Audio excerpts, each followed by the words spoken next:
Hello students, from today we begin with our online classes.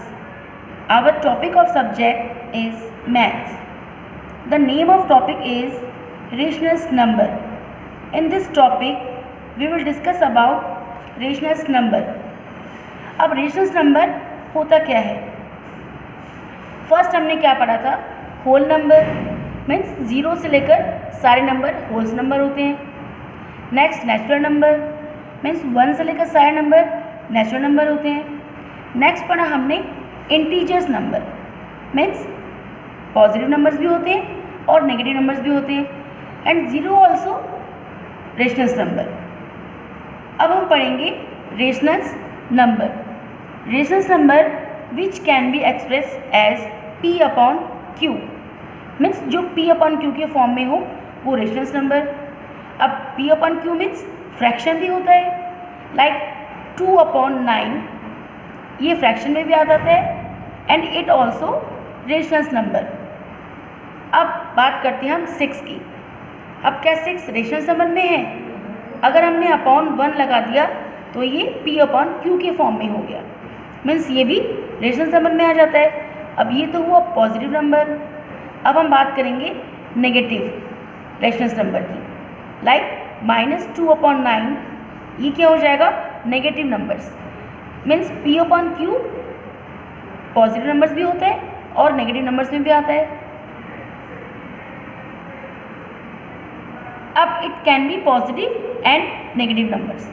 अगर P upon Q means आपका upon में आ रहा है तो Q की वैल्यू 0 नहीं होनी चाहिए, लाइक 2 अपॉन 0 तो ये क्या हो जाएगा? Not defined. हम इसको डिफाइन नहीं कर सकते. अब नेक्स्ट पॉइंट आता है आपके पास प्रॉपर्टीज ऑफ रेशनल्स नंबर. अब प्रॉपर्टीज ऑफ रेशनल्स नंबर में डिफरेंट टाइप्स के प्रॉपर्टीज हम डिस्कस करेंगे. अब इसमें आता है मेन 4 क्वेश्चंस के अकॉर्डिंग हम इनको सॉल्व करेंगे, like addition, subtraction, multiplication, division. अब फर्स्ट आ जाता है आपके पास क्लोजर प्रॉपर्टी. अब क्लोजर प्रॉपर्टी में हम फर्स्ट पढ़ेंगे एडिशन. अब एडिशन में क्या आएगा? Like natural number means closure property means a plus b, like 6 plus 2 is equals to 8. 8 क्या हो गया? Natural number. अब हमें लिखना है रेशनल्स नंबर में एडिशन रेशनल्स नंबर में, like a upon b plus c upon d. क्या ये रेशनल्स नंबर है? For example 6 upon 9 plus 2 upon 9. अब हम इनको प्लस करेंगे इज इक्वल्स टू 6 प्लस 2 8 और अपॉन 9 में आ गया मीन्स 8 अपॉन 9 क्या हो गया? Rationals number. तो एडिशन में रेशनल्स नंबर को हो सकता है. नेक्स्ट आता है टॉपिक सब्ट्रैक्शन. अब सब्ट्रैक्शन में भी same a upon b minus c upon d. अब a upon b for example 3 upon 5 minus 1 upon 5. अब इसमें क्या आएगा? इज इक्वल्स टू 3 माइनस 1 2 और अपॉन 5 मीन्स 2 अपॉन 5. ये भी आपका P अपॉन Q के फॉर्म में है तो ये भी रेशनल्स नंबर में आ जाएगा. नेक्स्ट आएगा मल्टीप्लिकेशन. मल्टीप्लिकेशन में भी same a upon b multiply by c upon d. For example 6 upon 4 multiply by 2 upon 3 is equals to 6 multiply by 2 is equals to 12 and 4 multiply 3 equals to 12. So ये दोनों क्या हो जाएंगे? Cross में cut हो जाएगा. आंसर क्या आएगा? 1 is the rationals number. Next आता है आपके पास डिवीजन नंबर. अब डिवीजन नंबर में भी क्या आएगा? Like a upon b division by c upon d. अब c अपॉन डी लाइक अगर ये दोनों में से कोई भी एक नंबर 0 हो जाता है मीन्स c अपॉन डी या b इनमें से कोई भी 0 होगा तो ये डिवीजन फॉर्म में नहीं हो सकता, तो ये नहीं होगा. अब नेक्स्ट पॉइंट क्या आता है आपके पास? Commutative property. कम्यूटेटिव प्रॉपर्टी में क्या होता है? a plus B is equals to b plus A. Means आपको जो आपने a प्लस बी किया उसकी वैल्यू अगर हम लोग b प्लस ए करेंगे तो दोनों का सेम आना चाहिए। इसमें भी हम एडिशन करके देखेंगे। फर्स्ट है addition, a upon b plus c upon D is equals to क्या आना चाहिए, c upon d plus a upon b. Like for example 2 upon 5 plus 4 upon 5, हम इसको प्लस करेंगे 2 प्लस 4 इक्वल्स टू 6 अपॉन 5, तो 6 अपॉन 5 क्या हो गया, p अपॉन क्यू के फॉर्म में है, तो ये भी आपका रेशनल नंबर में आ जाएगा। नेक्स्ट आता है सब्ट्रैक्शन। अब सब्ट्रैक्शन में a upon b minus c upon D is equals to c upon d minus a upon b. For example 1 upon 5 minus 3 upon 5, answer क्या आएगा, 3 डिजिट बड़ा है, माइनस का है तो माइनस 2 अपॉन 5। अब माइनस 2 अपॉन 5 आया, ये भी क्या हो गया, रेशनल नंबर में है। बट अगर हम लोग इसकी प्रॉपर्टी डिस्कस करेंगे like c upon d minus a upon b में फॉर्म में लेंगे, जैसा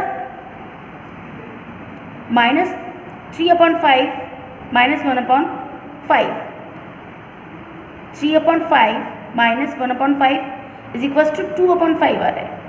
मीन्स क्या रहा, a upon b minus c upon d, answer क्या था, माइनस 2 अपॉन 5। बट जब हमने c upon d minus a upon b किया, आंसर क्या आया, minus 2 upon 5, sorry plus 2 upon 5।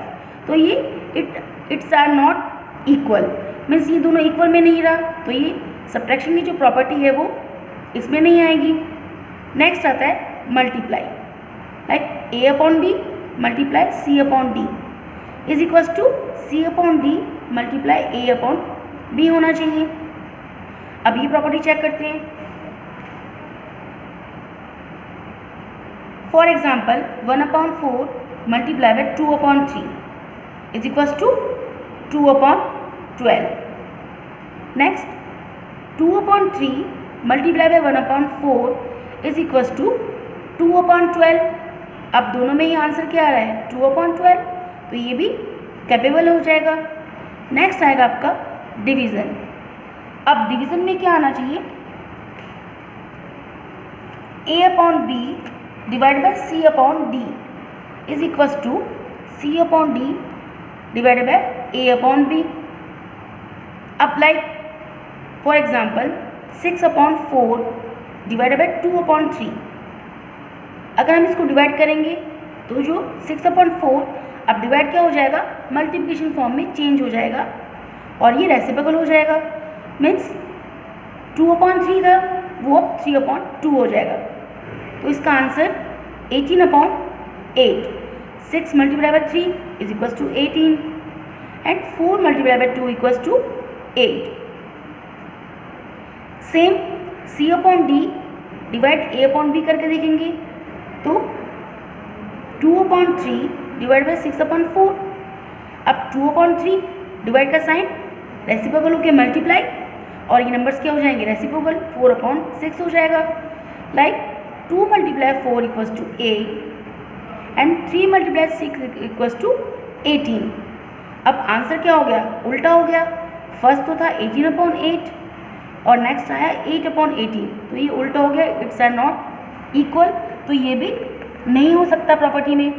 तो हमें क्या लगा, इसमें कम्यूटेटिव प्रॉपर्टी में जो एडिशन है और मल्टीप्लिकेशन है वो तो दोनों इसमें आ जाएंगी, बट जो सब्ट्रैक्शन और इसमें डिवीज़न है वो दोनों नहीं आ सकते, तो वो दोनों नहीं बैठ सकता। अब नेक्स्ट आएगा associative property. Same associative property में 3 डिजिट होते हैं, like a upon b plus c upon d plus e upon f। अगर हमने इसको बाहर रख दिया, इनको ब्रैकेट में लिया, is equals to a upon b plus c upon d plus e upon f। तो हमने पहले इनको दोनों को ब्रैकेट में रख दिया। For example 4 + 2 + 6 is equal to 4 को हमने बाहर लिया प्लस 2 + 6 इनको साथ में ले लिया, तो 4 + 2 6 + 6 12। Next 4 + 8 equals to 12। अब दोनों में आंसर में क्या है, एडिशन में 12, तो ये भी एसोसिएटिव प्रॉपर्टी में एबल हो जाएगा ये भी। बट नेक्स्ट आता है सब्ट्रैक्शन।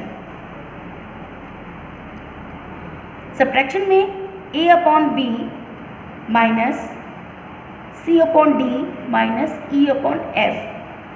अब हमने इसमें a/b को अलग ले लिया, c/d माइनस e/f को एक साथ लिया। नेक्स्ट में equals to a/b minus c/d, इनको हमने एक साथ लिया, माइनस e/f को हमने एक साथ ले लिया। तो इसमें क्या आ जाएगा,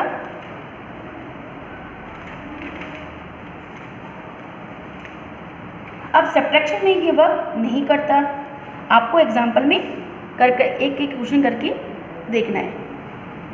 नेक्स्ट आता है multiplication. Same a/b multiply by c/d multiply e/f। Means हमने a/b को अलग लिया है और c/d मल्टीप्लाई e/f को एक साथ ले लेंगे, is equals to a/b multiply c/d, इनको हमने एक साथ ले लिया एंड मल्टीप्लाई e/f को हमने अलग रख दिया। मीन्स इस प्रॉपर्टी में भी ये कैपेबल हो जाएगा, ये भी इसमें कैपेबल है। एंड सेम आपका डिवीज़न में ये कैपेबल नहीं होगा। जैसे हमने आपको फर्स्ट में समझाया था, एडिशन सब्ट्रैक्ट मल्टीप्लिकेशन में कैपेबल होता है और सब्ट्रैक्शन डिवीज़न में नहीं होता। सेम इसमें भी एडिशन में और मल्टीप्लाई में तो कैपेबल है, बट सब्ट्रैक्शन और डिवीज़न में कैपेबल नहीं है। तो डिवीज़न में भी आपका सेम ही आएगा, a/b divide c/d divide e/f is equals to a/b divide c/d and divided e/f। तो ये भी प्रॉपर्टी में कैपेबल नहीं है। तो सो फ्रेंड्स, आज का टॉपिक यहीं स्टॉप करते हैं। अब इसके अकॉर्डिंग जो भी क्वेश्चंस हैं वो आपको सॉल्व करना है और जो भी क्वेरीज हैं वो आप पूछ सकते हैं। Okay, thanks.